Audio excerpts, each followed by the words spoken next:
Once like I kind of realized like we're good, like I made all the hard decisions, our revenue is higher every single month, I literally felt my body decompress. It was almost like a lot of the stuff I was naturally numbing through the adrenaline and kind of making bad decisions, like, you know, to cope with the stress, came back to the forefront when I tried to reshift my perspective to get back from defensive to offensive. It didn't feel good anymore to work. Yeah, I started to look inwards. It was very painful, and I just needed like some time to slow down and then think about what I need to change. And I've made some of those changes so far, and it didn't necessarily start to benefit me right away, but now that we're over a week and me making some critical changes, I'm starting to feel better. What's the next plan for this quarter? Well, we want to maximize our sales. We have 273 active properties by the end of the quarter. It's looking like we'll definitely be at around 300 to 310. We currently have 35 properties in our onboarding pipeline. It might even be 40 actually, I didn't check this morning. But those are going to realize between now and June. A lot of them are coming in for June. So we have a lot of nights to rent out. We have seasonality on our side now. So a lot of people come to Vancouver. It's a very beautiful place in the spring and summer. And we just have to maximize our occupancy and our average daily rate. Our expenses are lower than they've ever been for the last 2.5 years, and our revenue should be higher than it's ever been all time. So, you know, that in itself is what's gonna get us out of some of what was been stressing me out the last 3 months. And from there, it's about building a lean machine, kind of taking a step back from acting like I'm Steve Jobs and just slowly build out this product, be a pro that I think is scalable and is going to help the market big time. The best advice, financial advice, was stay small enough, long enough, you'll be big enough soon enough. That's a great quote. Yeah. I think I just bit off more than I could chew. I think the regulations coming to fruition at the end of 2023 made me think that inevitably the business model was going to expire in short-term rentals, and I had to take a swing at doing something that was going to give us a long-term advantage. For a young entrepreneur in Vancouver who has a property management company, who has this great mindset, how do you use AI to develop your mindset and also help in the business? A lot of ways. I context max, so I track as much of what I think is worthy to track as possible, and I'm consistent with it. I'm committed to it.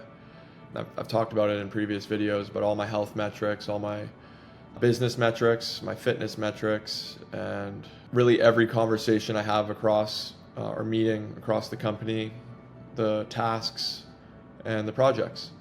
And I use that context as a retrievable data set to orchestrate what I'm trying to achieve on a day-to-day basis. So I think with AI, what's important to remember is you are in the driver's seat. It is not the driver. It's very easy to just keep deferring to its take on things.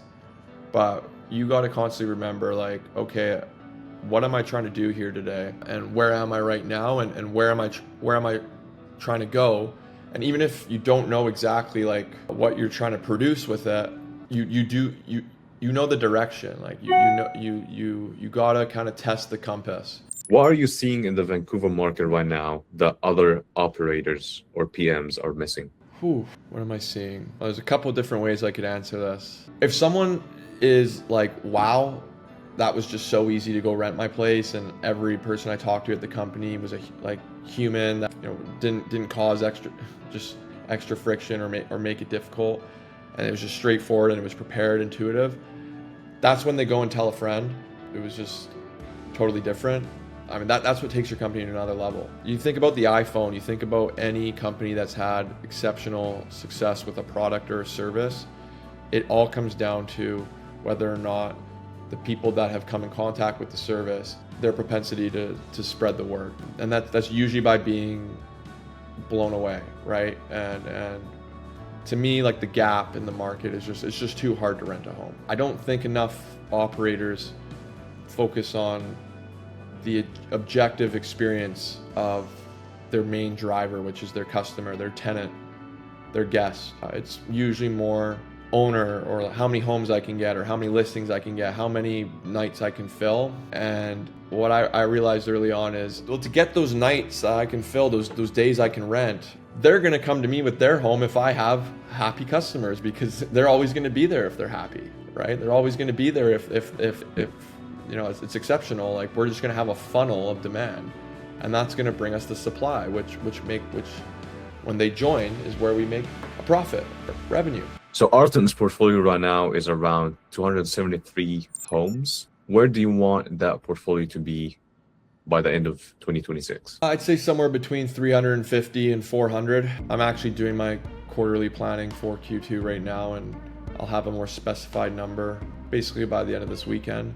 I'm trying to work out exactly, you know, what I think we can realistically achieve per month, given some of the changes that's gone on. But I've kind of changed my perspective from grow at all costs to have a very strong foundation and work with the right people and the right opportunities and have everything just work. Because if it's not aligned, then the relationship doesn't last long with the homeowner, and the experience, the service you give also is likely not as great, and it just eats at the company, and you waste time, and that's the worst outcome. So, you know, we're at 273.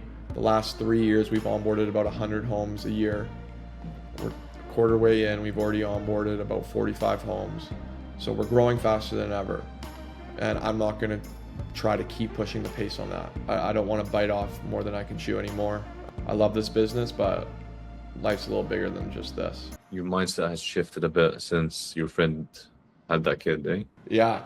I mean, I think that was part of it. It was like things getting better, and then my friend has that kid, my ex is back in my life, and then she's out of my life. And then I just think back at the last 5 years, 2 years, 3 months, 2 months, like I just had it wrong a bit. Like, you know, it's kind of put myself back into a corner. And I think now, like, because of all this has happened, like, I have to focus more on just knowing myself better, because I was chasing, you know, I think for most guys that have like the tiniest bit of testosterone is like, you want to win, you want to succeed, you want to do well, you want to do what's cool, you want to make money, you want to have freedom. And then, like, I think as you start to accomplish things and you get older, you get a little more clarity as each year goes on as to why you had that initial perspective to want these things, and it just basically gets more and more narrow and more focused on what actually matters to you, rather than this big chase. And for me, yeah, it's being a father, it's leading a family that stays united through the ups and downs of life,